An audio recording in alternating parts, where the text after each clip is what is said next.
Hi friends, welcome to foodies launch by Ramya. இன்றைக்கி நம்ம சேனலில் மில்க் பிரெட் எப்படி பண்ணுறதுன்னு பார்க்கலாம். இது வரைக்கும் நீங்கள் நம்ம சேனலை சப்ஸ்கிரைப் பண்ணலைன்னா மறக்காமல் சப்ஸ்கிரைப் பண்ணிக்கோங்க.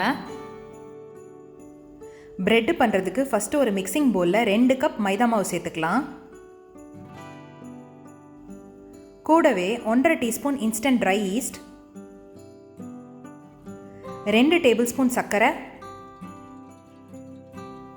2 டேபிள் ஸ்பூன் பால் பவுடர், 1/2 டீஸ்பூன் உப்பு. இப்போ இது எல்லாத்தையும் ஒரு வாட்டி நல்லா மிக்ஸ் பண்ணிக்கோங்க.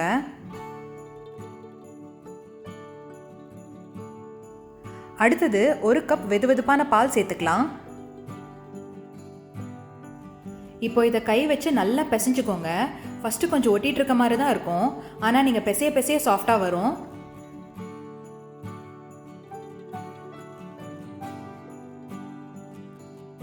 கடைசியாக 2 டீஸ்பூன் வெண்ணெய் சேர்த்துக்கலாம். இந்த வெண்ணெயும் மாவோட நல்லா கலந்து விட்டுருங்க.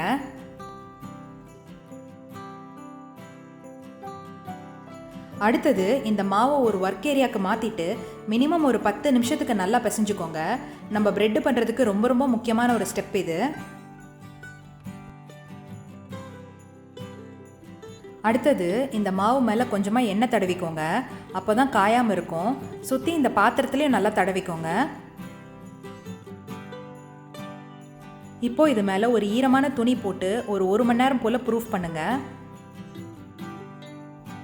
இப்போ பாருங்கள், மாவு நல்லா ப்ரூஃப் ஆகிருக்கு, நல்லா டபுள் ஆகி வந்திருக்கு. இந்த ஸ்டேஜில் இதை நல்லா பஞ்ச் பண்ணிவிட்டு இதில் இருக்க ஏர் பாக்கெட்ஸ் எல்லாம் ரிமூவ் பண்ணணும்.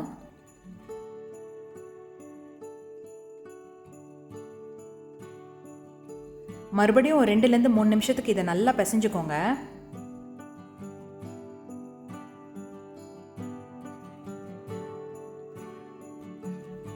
அப்புறம் ஒரு ஒர்க் ஏரியாவில் கொஞ்சமாக மாவு தூவிட்டு நம்ம ரெடி பண்ணி வச்சுருக்க மாவை நல்லா விரிச்சுக்கோங்க. ரொம்ப மெலிசாக விரிக்கணும்னு அவசியம் இல்லை.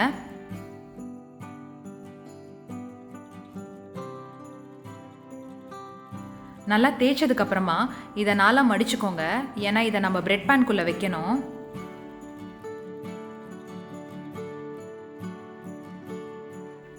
உங்கள் பேன் சைஸ்க்கு ஏற்ற மாதிரி இதை அழகாக ஷேப் பண்ணிக்கோங்க.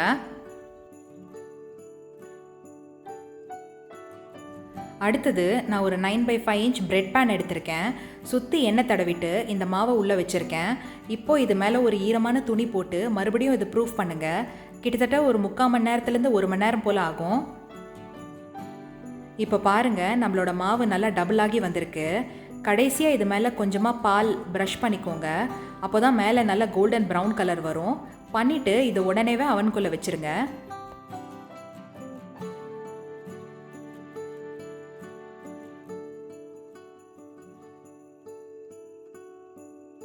இப்போ பாருங்கள், நம்மளோட பிரெட் எவ்வளோ சூப்பராக பேக் ஆகி வந்திருக்குன்னு. சூடாக இருக்கும்போதே இது மேலே கொஞ்சமாக வெண்ணெய் தடவிக்கோங்க. அப்புறம் உடனே இந்த பிரெட் பேன்லேருந்து எடுத்து வெளியே வச்சு கம்ப்ளீட்டாக கூல் பண்ணிடுங்க. இப்போ இந்த பிரெட்டை நான் ஸ்லைஸ் பண்ணி காட்டுறேன். முடிஞ்ச வரைக்கும் ஒரு செரேட்டட் நைஃப் யூஸ் பண்ணிக்கோங்க. நம்ம ரெகுலர் நைஃப்பில் கட் பண்ணுறதுக்கு கொஞ்சம் கஷ்டமாக இருக்கும். இந்த பிரெட்டை டோஸ்ட் பண்ணிவிட்டு பட்டர் இல்லைன்னா ஜாம் கூட சர்வ் பண்ணிங்கன்னா ரொம்ப நல்லாயிருக்கும். இப்போ பாருங்கள், நம்மளோட பிரெட்டு எவ்வளோ சாஃப்டாக வந்திருக்குன்னு. ஒரு 2லேருந்து 3 நாள் வரைக்கும் நீங்கள் ஃப்ரிட்ஜில் வச்சு யூஸ் பண்ணலாம். இதே மாதிரி இன்னும் நிறைய இன்ட்ரெஸ்டிங்கான ரெசிபிஸ் பார்க்க எங்கள் சேனலை லைக் பண்ணுங்கள், ஷேர் பண்ணுங்கள், சப்ஸ்கிரைப் பண்ணுங்கள். கூடவே இருக்கிற அந்த பெல் சிம்பலையும் ப்ரெஸ் பண்ணிக்கோங்க. நான் இன்னொரு நல்ல ரெசிபியோடு சீக்கிரமே உங்களை மீட் பண்ணுறேன். டாட்டா.